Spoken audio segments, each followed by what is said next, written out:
Hello guys, আমি এমন একটা জায়গায় চলে এসেছি আপনাদের সঙ্গে। আসলে আমি এই জায়গাটা পরিচয় করায় দেব।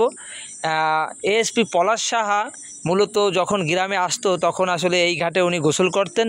আর এই ঘাটটা এত সুন্দর একটা ঘাট, আমি আসলে আপনাদেরকে আসলে সেই ঘাটটা আমি পরিচয় করা দিচ্ছি। আপনারা দেখুন, মনে হচ্ছে কি আমার সামনে একখণ্ড মেঘ রয়েছে পানির ভিতরে। দেখুন, মনে হচ্ছে মেঘ রয়েছে, এক অদ্ভুত কাণ্ড। আর এটা হলো এত সুন্দর একটা আসলে নদী, যে আসলে মেঘের রাজ্যর নদী। আপনারা দেখুন, পাশে একটা লোক বসা রয়েছে, আমরা আসলে ওনাকে জিজ্ঞেস করব। নমস্কার দাদা। নমস্কার। আচ্ছা, এই যে ঘাটটা, এই ঘাটে আমি শুনেছি নাকি পলাশ শাহ এসে গোসল করতো। এখানে পলাশার মতন অনেক মানুষই গোসল করে। এই ঘাটটা অনেক পুরনো, আর এখানে এমন কোনো মানুষ নেই গোসল না করে। আর এই নদীর পানি পবিত্র পানি, আর নদীর পানি বলতেই পবিত্র।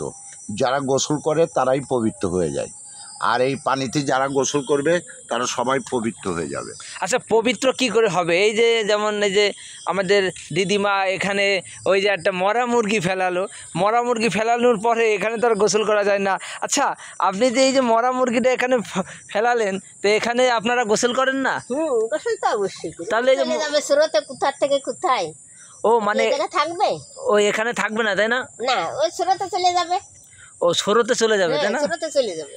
ও এখানে শুধু আপনারা গোসল করেন? এই ঘাটটা তো অনেক সুন্দর ঘাট। আসলে এই যে ঘাটটা আসলে এএসপি পলাশ শাহ যখন এখানে গোসল করতো, আপনি কি দেখতেন?